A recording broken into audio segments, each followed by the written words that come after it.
mazunzo njala ntenda nkhondo naye nso olizunza watelatu akungodikira chilango osachedwa patikala tikuyimba kuyimbira mfumu kuchoka pakomola amamba kufikira pansi Olenga Dzuw timamudikira timamulira ndi uyu Olenga Dzuw timamulindira timamuyimbira ndi uyu Olenga Dzuw timamudikira timamulira ndi uyu Olenga Dzuw timamulindira timamuyimbira ndi uyu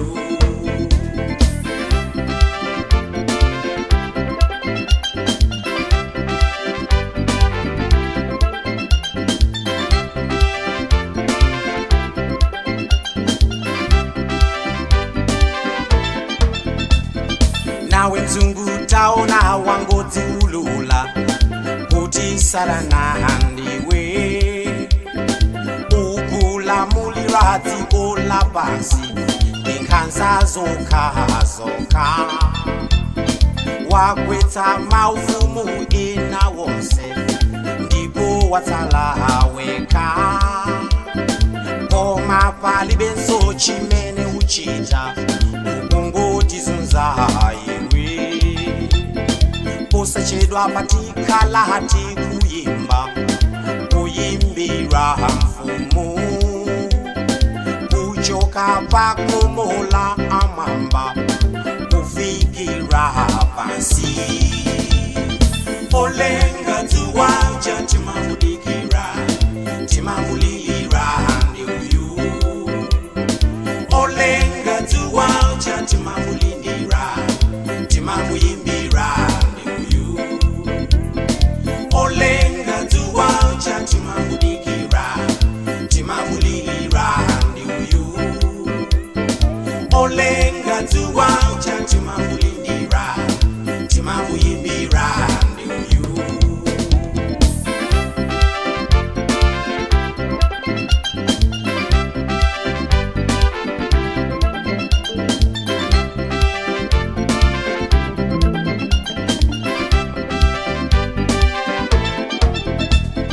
waononga chilengedwe chauta mweya nthaka madzi wabweretsa matenda opsa osachiritsika ndiwe woipa iwe waononga chilengedwe chauta mweya nthaka madzi wabweretsa matenda opsa osachiritsika ndiwe woipa iwe posachedwa patikhala tikuyimba kuyimbira mfumu kuchoka pakomola amamba kufikira pansi Olenga Dzuw timamudikira timamulira ndi uyu Olenga Dzuw timamulindira timamuyimbira ndi uyu Olenga Dzuw timamudikira timamulira ndi uyu Olenga Dzuw timamulindira timamuyimbira ndi uyu Olenga Dzuw timamudikira